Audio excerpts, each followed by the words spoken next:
सभी को जय मसीह की। कैसे हैं आप सभी लोग? नीतीश भाई बंद कर देता हूँ।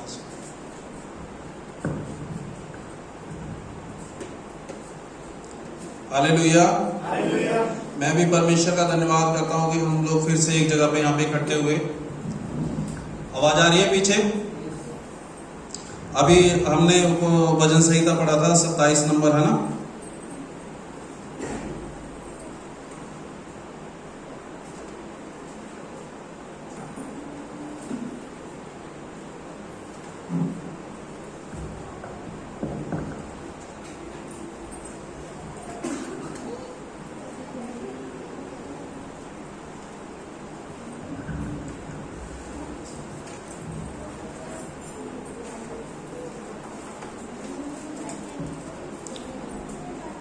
हालेलुया। उसमें पहला ही वचन लिखा हुआ है ना, 27 का पहला, परमेश्वर मेरी ज्योति है ना।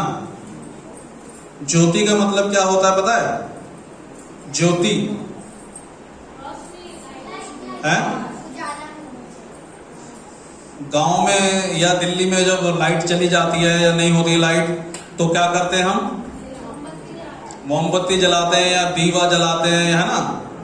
क्या करने के लिए? ताकि हमको दिखाई दे, है ना। जो हम अंधेरे में हमको चीजें दिखाई दे जाए। लेकिन वचन में लिखा कि परमेश्वर हमारी ज्योति है। 10 रुपए की मोमबत्ती खरीदेंगे तो 10-15 मिनट में या आधा घंटे में खत्म हो जाएगी। फिर खरीदेंगे फिर खत्म हो जाएगी, फिर खरीदेंगे फिर खत्म हो जाएगी। दीवे में तेल डालेंगे खत्म हो जाएगा। 1 लीटर का अगर बना लिया जाए तो वो भी खत्म हो जाएगा। लेकिन परमेश्वर युगानुयुग का परमेश्वर है, वो कभी ना खत्म होने वाली ज्योति है। हालेलुया। तो हमारी जो है ना, ये परमेश्वर से ऐसे रिक्वेस्ट होनी चाहिए कि परमेश्वर तू हमारी ज्योति है, हमको रास्ता दिखा। और अभी मैं पढ़ रहा था, मैं भी मुंह खोल के पढ़ रहा था इसमें देख के। ये पूरी जो है ना, ये महज एक वचन नहीं है, ये एक रिक्वेस्ट है हमारी परमेश्वर से, है ना। उसमें क्या क्या लिखा हुआ है कि जब हम परेशान होते हैं तो तू हमको रास्ता दिखा, तू हमारी लड़ाई लड़, तू हमें देख। हालेलुया। तो एक बार जैसे हमने पहले भी बात करी थी, 2 चीजें होती हैं, एक आराधना और दूसरा स्तुति, है ना। स्तुति का मतलब क्या होता है? प्रेज, इंग्लिश में बोलते हैं इसको प्रेज। स्तुति का मतलब क्या होता है बता सकता कोई?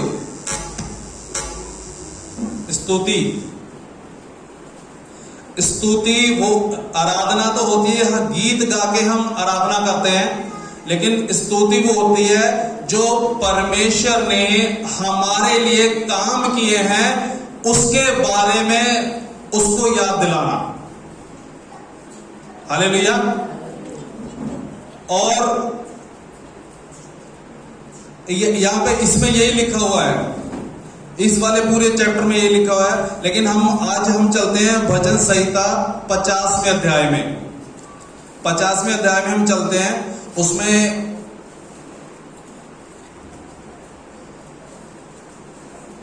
हालेलुया, उस 50 अध्याय का सबसे आखिरी वचन पे आज हम फोकस करेंगे।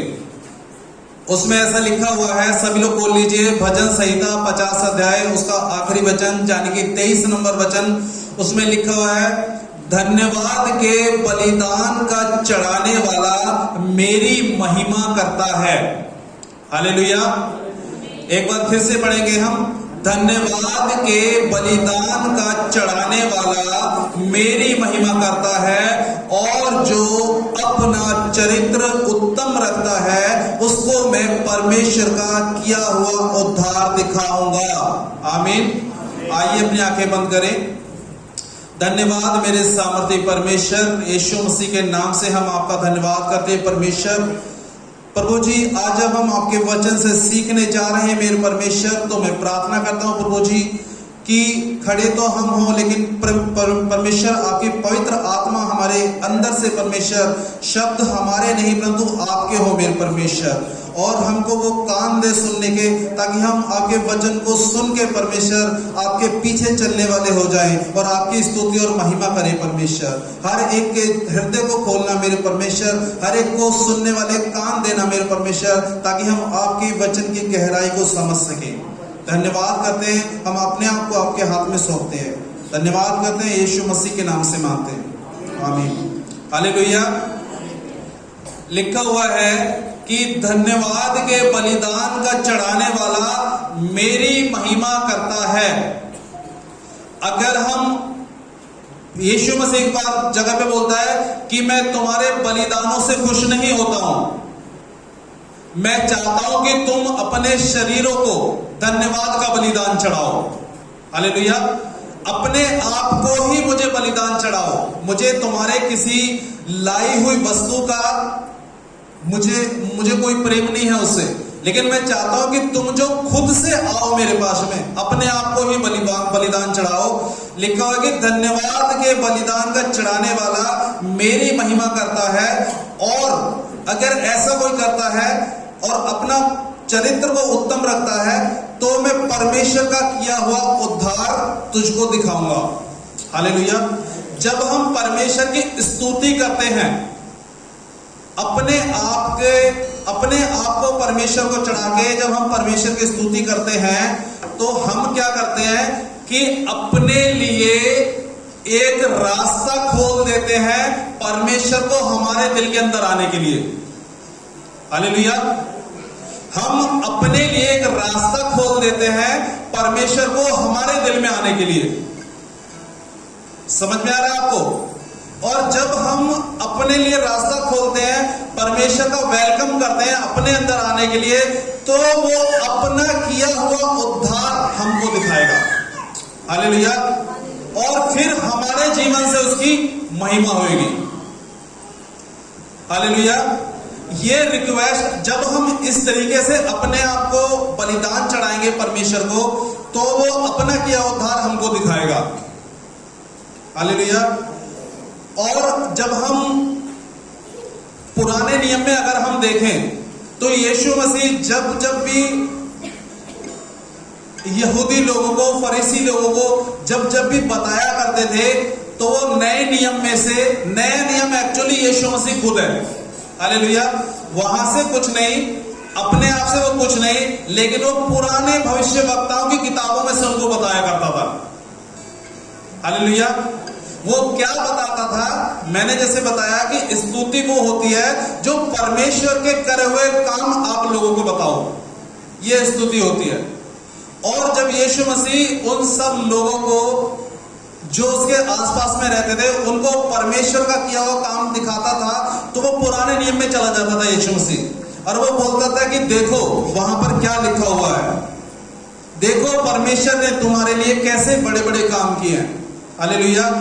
इसी तरीके से हम जब पुराने नियम में जाएंगे, तो बहुत सारे लोग जो है ना पुराने नियम को देखते नहीं है कि अरे वहां तो पुरानी चीजें लिखी हुई हैं, बलिदान लिखे हुए हैं, ऐसी चीजें लिखी, वैसी चीजें लिखी हैं, लेकिन वही है शुरुआत में जो परमेश्वर ने क्रिएशन करी है, जो हमको परमेश्वर की जो आश्चर्य कर्म वाले काम है वो हमको दिखाता है।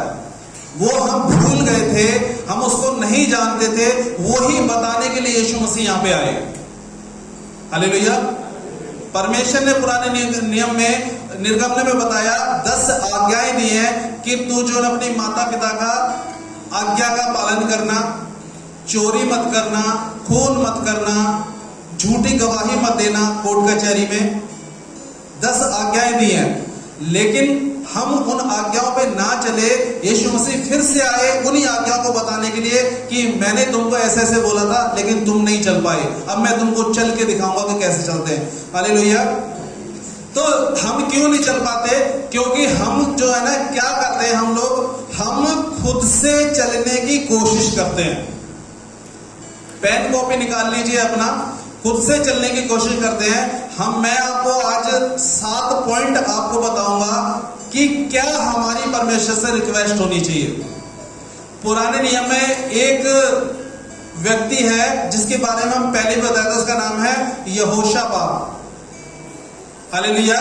और अब जब हम जाएंगे दूसरा इतिहास 20वें अध्याय में, दूसरा इतिहास 20वां अध्याय निकालेंगे जल्दी से। दूसरा इतिहास, दूसरा अध्याय 20वां अध्याय, दूसरा इतिहास 20वां अध्याय। हालेलुया।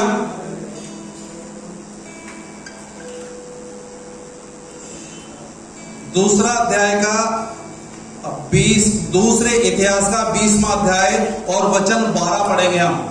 वहां पे ऐसा लिखा हुआ है, हे परमेश्वर, क्या तू उनका न्याय ना कहे करेगा? यह जो बड़ी भीड़ हम पर चढ़ाई कर रही है, उसके सामने हमारा तो बस नहीं चलता और हमें कुछ सूझता नहीं कि क्या करना चाहिए, परंतु हमारी आंखें तेरी ओर लगी हैं। आमीन, हालेलुया। जब हमको समझ नहीं आता कि क्या करना चाहिए, हम खुद से करने की कोशिश करने लगते हैं, हम नए नए हथकंडे अपनाने लगते हैं, लेकिन हम ये भूल जाते हैं कि वो परमेश्वर, वो जिंदा खुदा जिसने हमसे वाचा बांधी है कि तू चुपचाप रह, तेरी लड़ाई मैं खुद लड़ूंगा, तुम मुझसे क्यों नहीं बोल रहे हो? और जब हम ऐसा करते हैं तो 100% परमेश्वर हमको छोड़ देता है। लेकिन यहां पे एक व्यक्ति है यहोशापात, जिसको पता है परमेश्वर का। ये क्या बोल रहा है इस 12वें अध्याय में, इस कहानी में क्या हो रहा है, मैं आपको शॉर्ट बताता हूं, आप घर जाके पढ़ना। यहां पे क्या है, एक लड़ाई हो रही होती है, बहुत बड़ी सेना यहोशापात को घेर के खड़ी हुई है। हालेलुया। और उसको घेर के जब खड़ी हुई है तो अगर हम, और यहोशापात भी राजा होता है, लेकिन इसने क्या किया, इसने यहूदा कंट्री के लोगों को बुलाया और बोला कि सब लोग मिलके स्तुति करो। क्या करो? क्या करना चाहिए? सब लोग मिलके स्तुति करो, आराधना करो, परमेश्वर से प्रार्थना करो कि हमको जो है ना, बाहर की सेना जो है ना घेर के खड़ी हुई है। और उस समय पे यहोशापात बोलता है कि हे मेरे परमेश्वर, हमको तो कुछ भी सूझ नहीं पड़ता है, हमको तो कुछ भी समझ नहीं आ रहा है, हमारी बुद्धि काम नहीं कर रही है, क्योंकि हमारी आंखें तेरी ओर लगी हुई हैं। हालेलुया। जब वो ऐसा बोलता है, जब हम ऐसा बोलेंगे तो हमारी जो है ना, यही हमारी प्रार्थना होनी चाहिए वहां पे। तो यहाँ पे जो है ना, ये क्या बोलता है यहोशापात, यहाँ पे 7 बातें हैं जो परमेश्वर को बोलता है। क्या बोलता है? सबसे पहली बात 6 वचन में देखिए, 6 नंबर वचन पढ़िए आप लोग। लिखा हुआ है, वह कहने लगे, हे हमारे पितरों के परमेश्वर यहोवा, क्या तू स्वर्ग में परमेश्वर नहीं है? और क्या तू जाति जाति के सब राज्यों के ऊपर प्रभुता नहीं करता? और क्या तेरे हाथों में ऐसा बल और ऐसा पराक्रम नहीं है कि तेरा सामना कोई नहीं कर सकता? हालेलुया। हमने भजन संहिता अभी जो पढ़ा 27 में, उसमें भी यही लिखा हुआ है। ये यहाँ पे सबसे पहले क्या बोल रहा है यहोशापात? अपना बुद्धि नहीं लगा रहा है, अपने हथियार, अपने हथकंडे इस्तेमाल नहीं कर रहा है। ये क्या बोल रहा है कि हे मेरे परमेश्वर, बोलता है कि कहने लगा, वो ये कहने लगा, पहली बात, हे हमारे पितरों के परमेश्वर, यानी कि जो हमारे पुरखाओं लोग हैं उनके परमेश्वर, क्या तू स्वर्ग में परमेश्वर नहीं है? वो क्या बोल रहा है कि स्वर्ग के परमेश्वर। जब यीशु मसीह बोलता है कि जब तुम प्रार्थना करो तो इस रीति से करो, बोलोगे, हे हमारे पिता जो तू स्वर्ग में है, तेरा राज्य आए, तेरा नाम पवित्र माना जाए। तो बोल रहा है कि तेरा जो राज्य स्वर्ग में चलता है, क्या इस पृथ्वी पे नहीं चलता तेरा राज्य? हम फंसे हुए हैं यहाँ पे। ये पहली बात उसको बोलता है। परमेश्वर को यहोशापात याद दिलवाता है कि क्या तू स्वर्ग का परमेश्वर नहीं है? आज हम घिरे खड़े हुए हैं। और फिर परमेश्वर उसकी सुनता है। हालेलुया। दूसरी बात क्या बोलता है 7वें वचन में, वो बोलता है आपको जब भी ऐसी कोई भी स्थिति हो तो परमेश्वर को उसकी पिछली बातें याद दिलाओ। 7वें वचन में बोलता है वो, पढ़िए सब लोग। हे हमारे परमेश्वर, क्या तूने इस देश के निवासियों से अपनी प्रजा इस्राएल के सामने से निकाल कर इन्हें अपने मित्र अब्राहम के वंश को सदा के लिए नहीं दिया? हालेलुया। बोलता है कि हे हमारे पिता, तूने जो अपनी प्रजा को मिस्र देश से निकालकर, जो अपनी प्रजा थी उनको वहां से निकालकर अपना जो याकूब का जो वंश था उसको नहीं दिया? कि तूने हमारे लिए बड़े बड़े काम नहीं किए हैं क्या? जब हम फंसे हुए थे, पीछे मिस्र देश की सेना थी और सामने लाल समुद्र था, क्या तूने हमें रास्ता नहीं दिया? क्या तू वो परमेश्वर नहीं है? उसको याद दिलाओ परमेश्वर को। और जब हम उसको ये वाली बातें याद दिलाते हैं तो इससे हम क्या कर रहे हैं, ये इसको बोलते हैं स्तुति। हम परमेश्वर को बता रहे हैं कि परमेश्वर तूने ये जो काम किए वो करने के सिर्फ योग्य तू ही है। हालेलुया। उसके बाद में वो बोलता है तीसरी बात, और 9वें वचन में बोलता है, लिखा हुआ यहां पे, पढ़िए।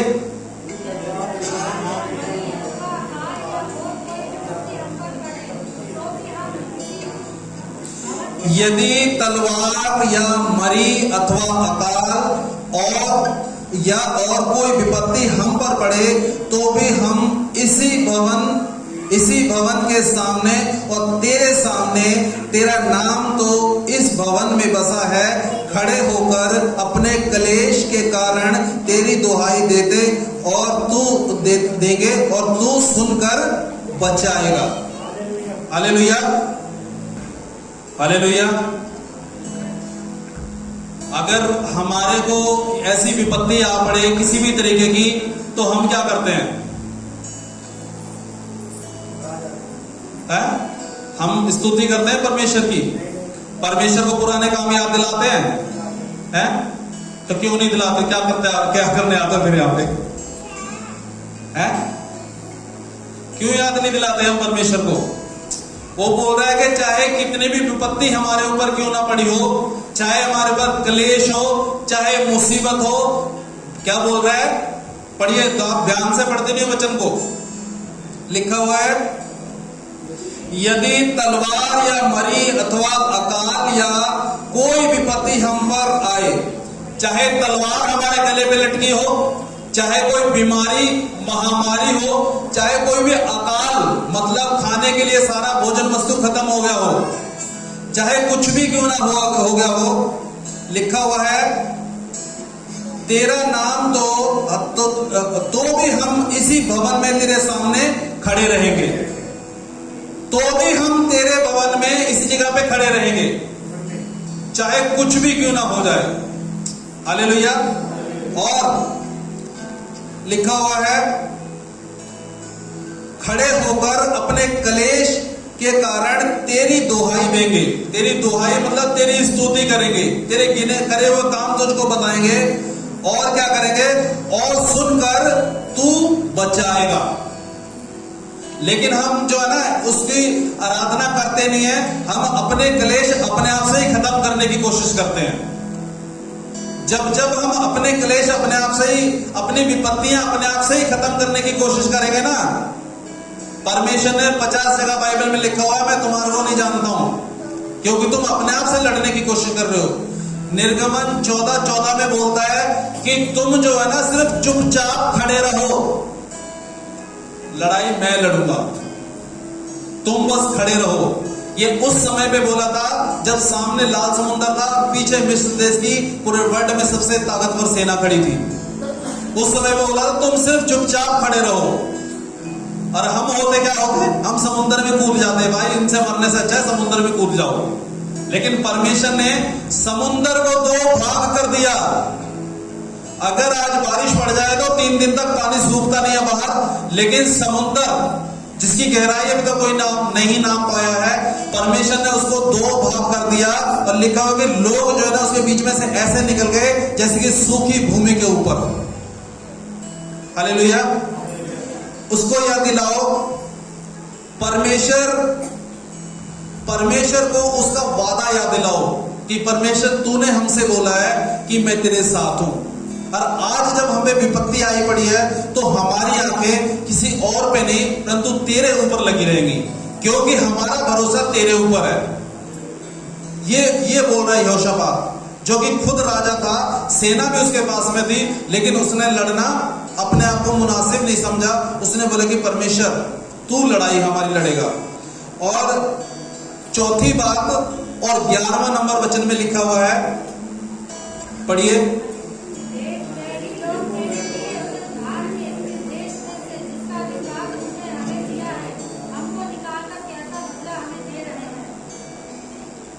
क्या पूरे चर्च में एक ही बंदे को पढ़ना आता है क्या? है? पढ़ना आता है आप लोगों को? पढ़ो 11 नंबर वचन।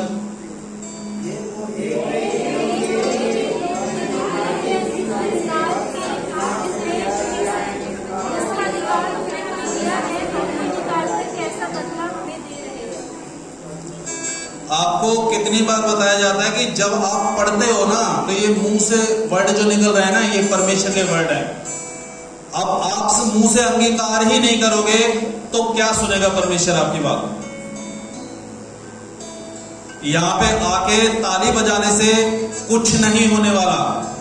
आप बड़े चर्च में चले जाओ, बड़े बड़े ड्रम बजा लो, आप जो है ना कितने मर्जी गीत गा लो, कुछ होने वाला नहीं है।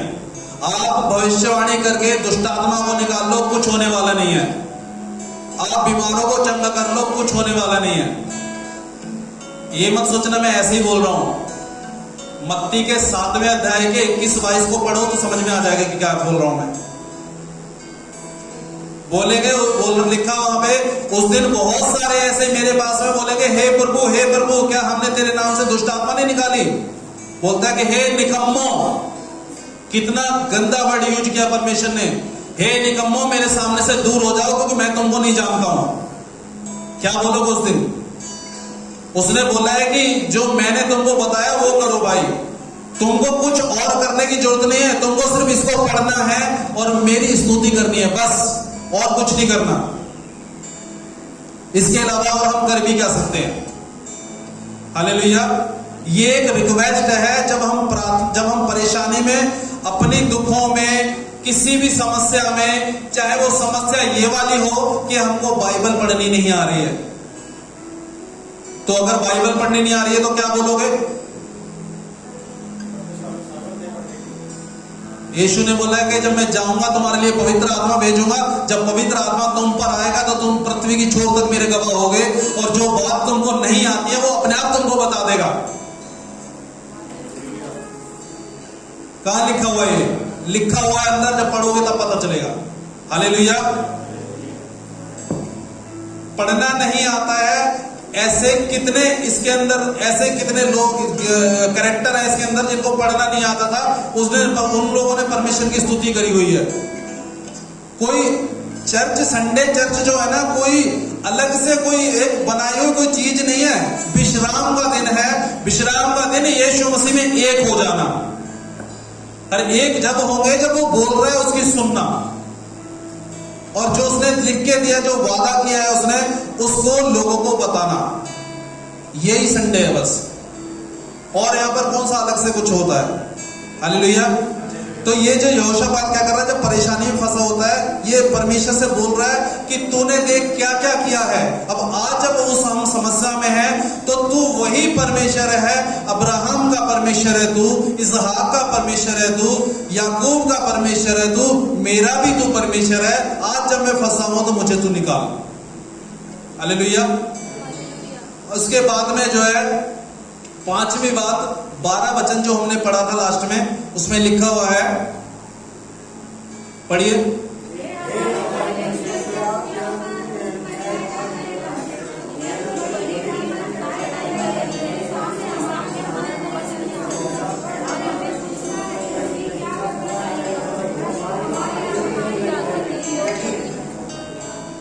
हालेलुया। हे हमारे परमेश्वर, क्या तू उनका न्याय ना करेगा?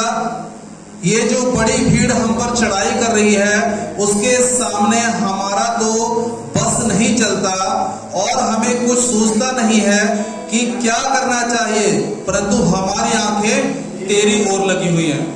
यहां पे वो 3 बातें बोलता है इसमें, ठीक है। 5वां, 6वां और 7वां 3 बातें बोलता है 12वें अध्याय में।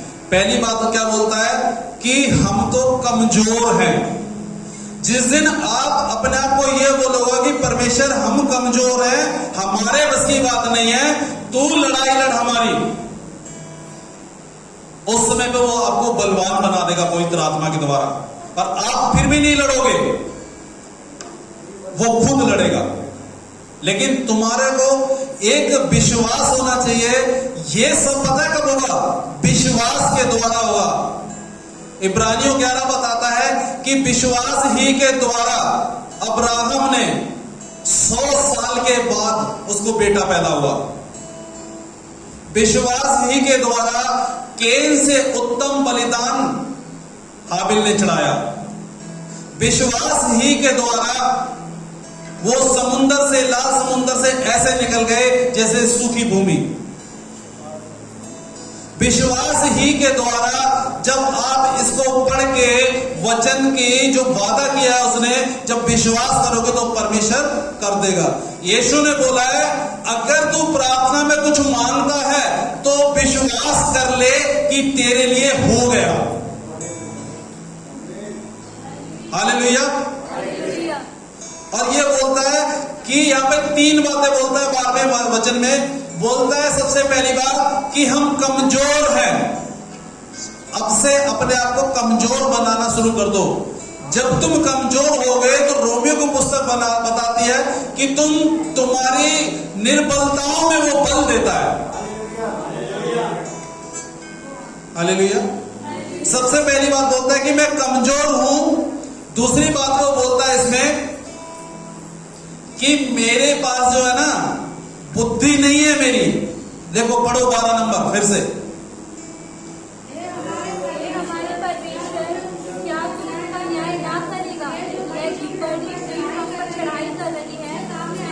हमारा बस नहीं चलता है। बस नहीं चलता मतलब हम लोग कमजोर हैं। कमजोर लोगों का बस नहीं चलता ना, ताकतवर वालों को बस चलता है। बोलता है कि मैं तो कमजोर हूं, हमारा कोई बस नहीं चलता। और बोलता है कि कुछ सूझता नहीं है मुझे, मतलब कुछ समझ नहीं आ रहा है, बुद्धि काम नहीं कर रही है, सामने बड़ी सेना है और मैं फंसा हुआ हूं अकेले।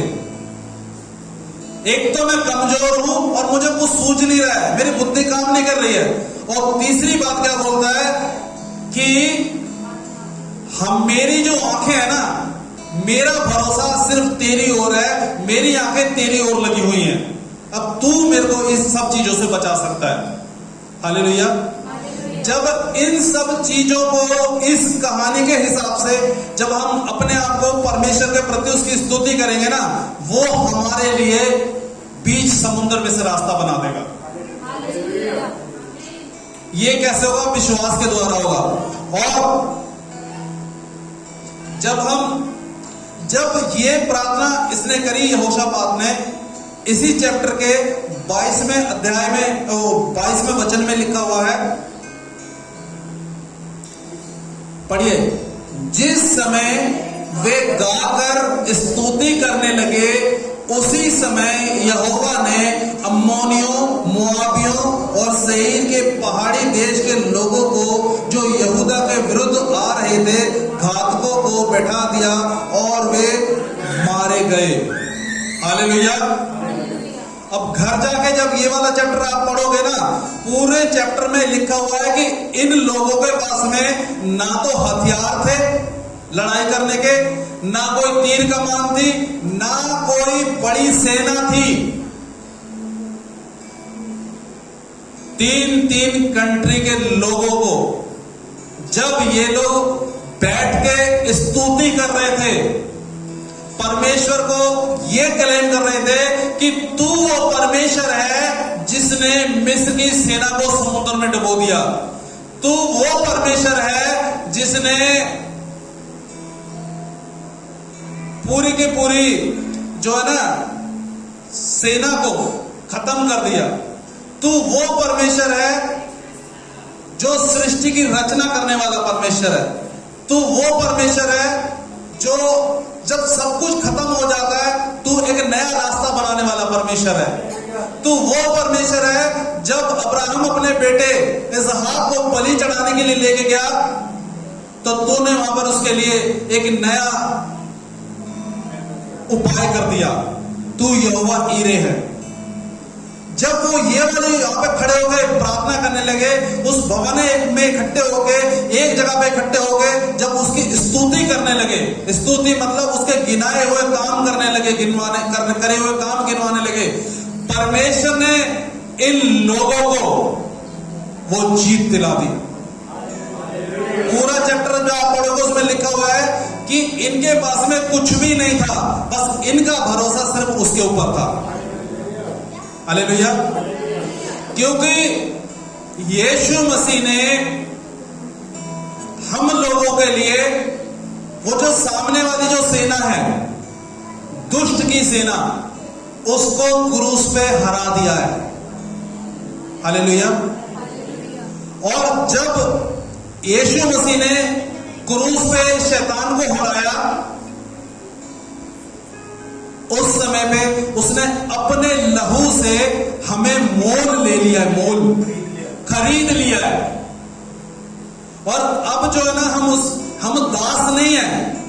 यूहन्ना 11 बताता है हम उसके दास नहीं है, अब हम उसके मित्र हैं, अब हम उसके दोस्त हैं, हम उसके वारिस हैं, ले बालक पुत्र हैं, गोद लिए हुए बेटे।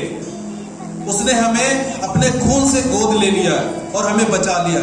हालेलुया। ये वाली जब तक हम उससे इस तरीके की प्रार्थना नहीं करेंगे, हम सोच नहीं सकते कि हम जो ना परमेश्वर के प्रेम को समझ पाएंगे। क्योंकि परमेश्वर का प्रेम अद्भुत प्रेम है।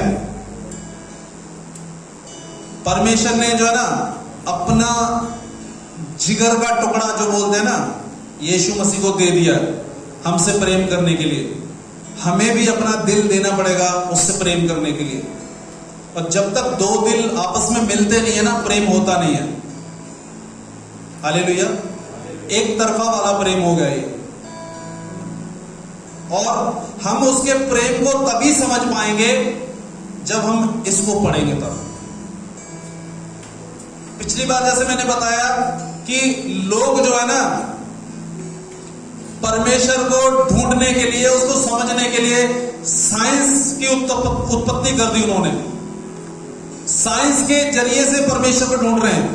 भाई किसी साइंस के जरिए से, किसी मैथमेटिक्स के जरिए से, किसी केमिस्ट्री के जरिए से, किसी फिजिक्स के जरिए से आप परमेश्वर को नहीं ढूंढ पाओगे। परमेश्वर को ढूंढना है ना तो बस इसको पढ़ लो आप। परमेश्वर यहीं पे ही है। हालेलुया। उसने बोला है कि जहां पे भी 2 या 3 मेरे नाम से इकट्ठे हो जाते हैं, यीशु मसीह के नाम से इकट्ठे हो जाते हैं, वहीं पे चर्च बन जाता है। और चर्च ये कोई ना बिल्डिंग नहीं होती है। चर्च हम लोग चर्च है। हम जहां पे खड़े हो जाए वहीं पे चर्च लग जाता है। वहां पे परमेश्वर उतर आता है। और जब परमेश्वर उतर आता है तो सामने वाले की हिम्मत क्या जो हमारे सामने से लड़ाई कर जाए।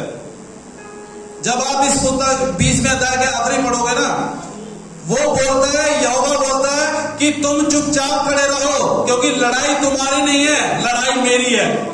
मैं तुमको जीत दिलाऊंगा। कुड़कुड़ाओ मत खड़े होके, बोलो मत, तुम मेरी प्रजा हो, मैंने तुम्हें छुड़ाया है मोल लेके, खून का लहू देके, और मैं तुमको जो ना ऐसे दुश्मन के हाथ में नहीं कर दूंगा। हालेलुया। ये हमारी रिक्वेस्ट होनी चाहिए, क्योंकि यीशु मसीह का लहू जो है ना कोई ऐसा नहीं है जो हमको छुड़ा ना सके। और इसी अध्याय के जब लास्ट में पढ़ोगे आप तो लिखा हुआ है कि ये परमेश्वर बोल रहा है कि लड़ाई तुम लोगों की नहीं है, तुम चुपचाप बैठे रहो, मेरी लड़ाई है, मैं खुद लड़ूंगा, बस तुम मुझ पे भरोसा रखो। और जब हम इस तरीके की जो है ना स्तुति करते हैं। स्तुति का मतलब कि उसके करे हुए काम को परमेश्वर को बताना कि तू अब्राहम का परमेश्वर, तू इसहाक का परमेश्वर, तू याकूब का परमेश्वर, तू मेरा परमेश्वर भी है। अगर तूने उनके साथ में ये वाला काम किया है और तूने यहाँ पे लिखा हुआ है कि तू चुपचाप खड़ा रहे, तेरी लड़ाई में खुद लड़ूंगा, परमेश्वर आज जब मैं विपत्ति में पड़ा हुआ हूं, इस वचन को पूरा कर।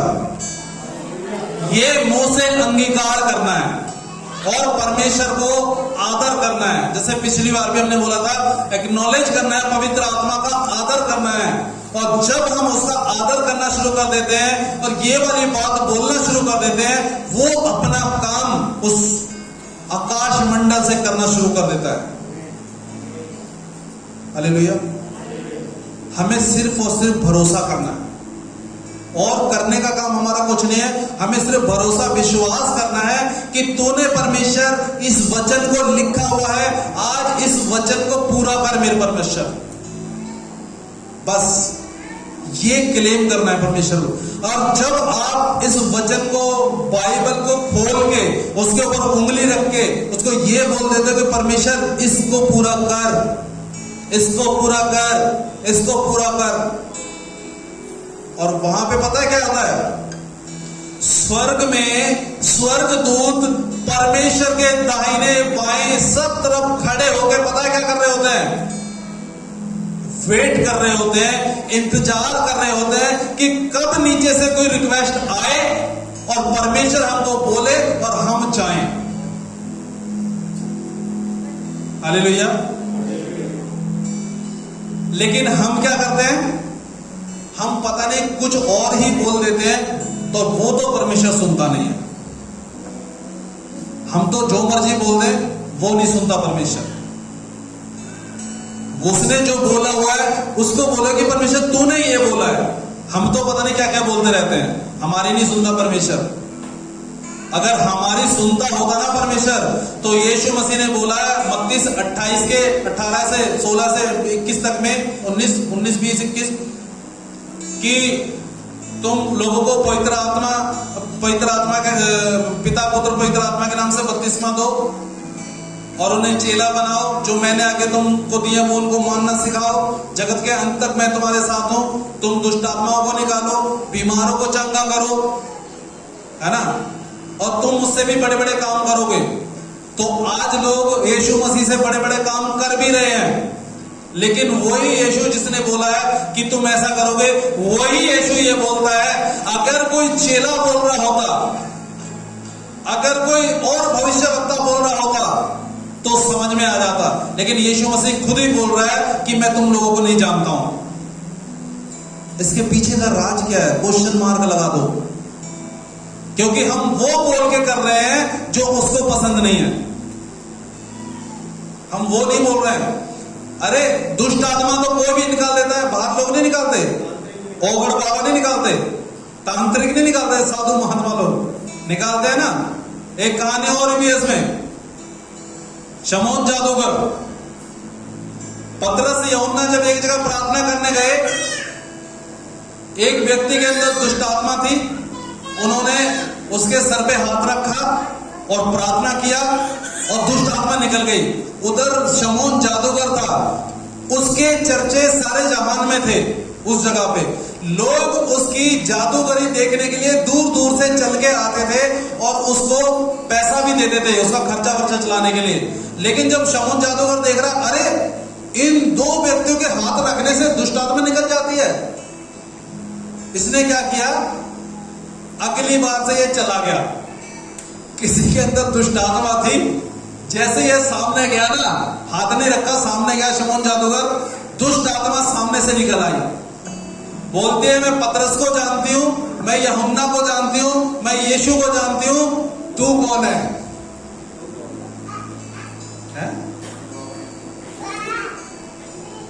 तू कौन है? परेशान हो गया वो। अगली बार वो यूहन्ना पतरस के पास गया, बोलता लो कुछ पैसे ले लो और जो तुमने किया था वो मुझे दे दो। अरे परमेश्वर की ये जो शिक्षा है ना, ये पैसे से खरीद के नहीं मिलती है। हालेलुया।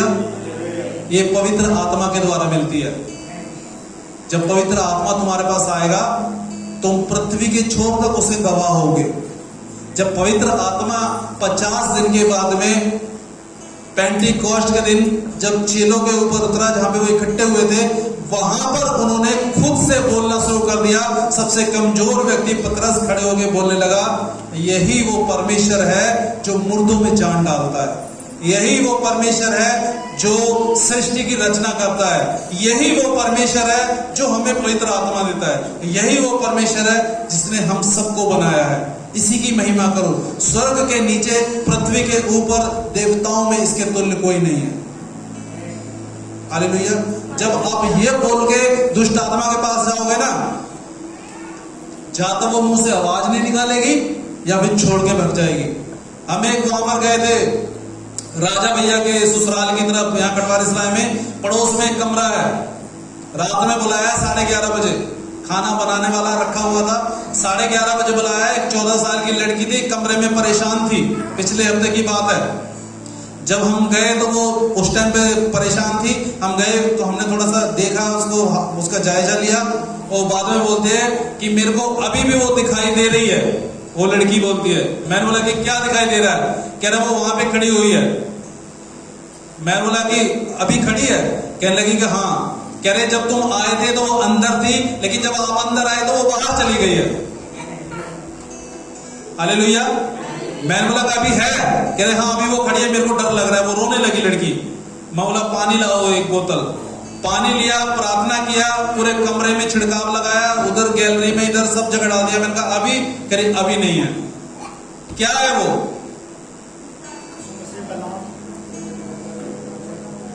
हालेलुया। उसकी औकात नहीं है दुष्ट आत्मा की, वो हमको परेशान कर सकता है। हालेलुया। याकूब 5वां अध्याय 1 नंबर वचन बोलता है कि अगर किसी को बुद्धि की घटी हो तो मुझसे मांगे। परमेश्वर बोलता है, मुझसे नहीं, मैं कुछ नहीं हूं।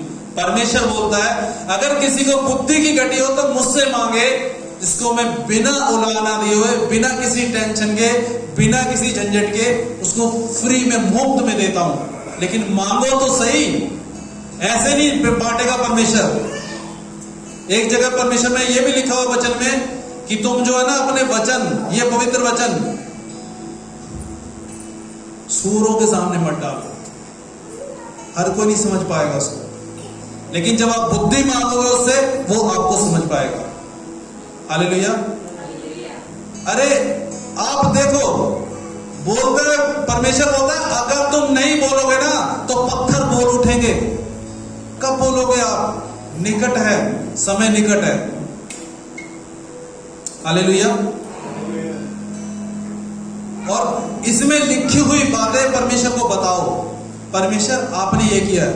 आपको पढ़ना नहीं आ रहा ना, परमेश्वर से बुद्धि मांगो। आपको प्रार्थना करनी नहीं आ रही, परमेश्वर से बुद्धि मांगो। प्रार्थना करने वाले हम नहीं हैं। रोमियो पुस्तक बताते हैं पवित्र आत्मा तुम्हारे अंदर खुद ही आहें भर भर कर तुम्हारे अंदर से बोलता है। हालेलुया। हम नहीं बोलते, पवित्र आत्मा ही हमारे अंदर से आहें भर भर कर हमारे अंदर से बोलता है। प्रार्थना करनी नहीं आ रही, परमेश्वर से बोलो। पवित्र आत्मा मांगो, वो आपको प्रार्थना करना सिखाएगा।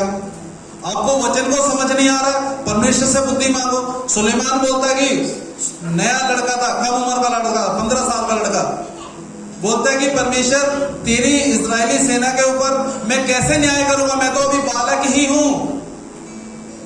परमेश्वर बोलता बहुत है, बोल मुझसे क्या मांगता है तू, बता क्या चाहिए तेरे को न्याय करने के लिए। सुलेमान पता क्या मांगता है? एक चीज मांगता है बस, परमेश्वर इनका न्याय कैसे मैं चुकाऊंगा मैं नहीं जानता हूं, मैं तो बालक ही हूं, मुझे बुद्धि दे। हालेलुया। और जब परमेश्वर ने ये देखा ये तो बुद्धि मांग रहा है मेरे लोगों का न्याय करने के लिए, अब बोलता है कि सुन, तूने सिर्फ वैसे बुद्धि मांगी, अब मैं तुझको वो देता हूं जो तूने मुझसे नहीं मांगा। और लिखा कि परमेश्वर ने जो ना उसको वो हर एक चीज दी जो इंसान की जरूरत होती है। हालेलुया। हम पहले सिर्फ और सिर्फ बुद्धि मांगे। जब हम उसकी बुद्धि मांगेंगे, और बुद्धि किसके लिए मांगे हम? क्या काम करने के लिए? अपना बिजनेस बड़ा करने के लिए हैं, अपने कामों को सही तरीके से हिसाब किताब सही बनाने के लिए, एक्सेल शीट बढ़िया करके बनाने के लिए बुद्धि मांगे हैं। हम बुद्धि किसके लिए मांगे? अपने बच्चों को पढ़ाने लिखाने के लिए। नहीं सुनेगा परमेश्वर। और फिर हम पता क्या बोलेंगे? अरे हम तो पिछले 15 महीनों से प्रार्थना कर रहे हैं, हमारी तो सुनता ही नहीं है। अरे ये नहीं सुनेगा भाई। ये जब ऐसी ऐसी बातें आते हैं ना, तो वो अपने कान बंद कर लेता है। वो जब सुनता है, बोलोगे परमेश्वर मेरे को बुद्धि दे ताकि मैं लोगों को आपके वचन को बता सकूं। अगले दिन से परमेश्वर को किसी आपको बाइबल स्टडी जाने की जरूरत नहीं है। परमेश्वर आपको पवित्र आत्मा को साहस देगा, जा भाई इसको बता क्या बताना लोगों को। हालेलुया। बाइबल स्टडी आज की डेट में जो कॉलेज जो चल रहे हैं वो सिर्फ डिग्री कॉलेज है, लोगों को डिग्री सर्टिफिकेट बांटने के लिए। जिस दिन आप स्वर्ग में यीशु मसीह उठा के लेके जाएगा, बीच में अधोलोक में, जब यहाँ यीशु मसीह की सीट होगी और यहाँ पे हम सब लोग ऐसे बैठे होंगे, एक एक करके बुलाएगा, ऐना आ जाओ, अश्विन आ जाओ, सुमित आ जाओ। उस समय पे बोलोगे परमेश्वर देखना पास्टर की डिग्री है, BTH है, DTH है, CTH है, थियोलॉजी है, ये लॉजी है, वो लॉजी है। वो कुछ नहीं जानता। वो सिर्फ 2 चीजें जानता है। पहला मेरी बेटी, दूसरा मेरे बेटे। तू यहां जाने के योग्य है, तू आजा मेरे साथ। डिग्री जब आती है ना, तो डिग्री के साथ में एक चीज फ्री में आती है, और वो होता है घमंड। जाओ बड़े चर्च में, किराया मुझसे लेके जाओ, और मैंने जो बोला है उसको नोटिस करो बैठ के, उसके बाद में आके मिलना। हालेलुया। जो मैंने सीखा है वो मैं आपको सिखाऊंगा, ना मैं उससे मुड़ूंगा। आपको बुरा लगे, आप 50 बातें मेरे को बोलना, पर मैं सच बात बताऊंगा। हालेलुया। क्योंकि यशाया 50वें अध्याय 30वें अध्याय में मैंने पिछली बार बताया कि लोग बोल रहे थे हमसे जो है ना भविष्यवाणी मत कर, हमसे अच्छी अच्छी बातें मत बता, हमें वो बातें बता, चिकनी चुपड़ी बातें बता जो हमको पसंद आती हैं। और जब मैंने एक बार बताया था कि अगर आपको IIT के अंदर एंट्रेंस टेस्ट के लिए बैठना है, एग्जाम में बैठना है, तो आपको फिजिक्स, केमिस्ट्री, मैथ 3 चीजें पढ़नी पड़ेंगी। और आप 1 लाख रुपए का एडमिशन लेके कोचिंग सेंटर में जब पढ़ाई करने जाते हो एंट्रेंस टेस्ट में बैठने के लिए, तो जब जिस दिन एंट्रेंस टेस्ट होगा उस दिन क्या क्वेश्चन आएंगे? फिजिक्स, केमिस्ट्री, मैथ, जिसको आपको आंसर देने हैं पास होने के लिए। अगर मैं आपको 1 लाख रुपए लेके कोचिंग सेंटर के अंदर जाके गिल्ली डंडा खेलना सिखाऊं, फुटबॉल खेलना सिखाऊं, और आपको मैं वॉलीबॉल खेलना सिखाऊं, तो वो काम आएगा एंट्रेंस टेस्ट में?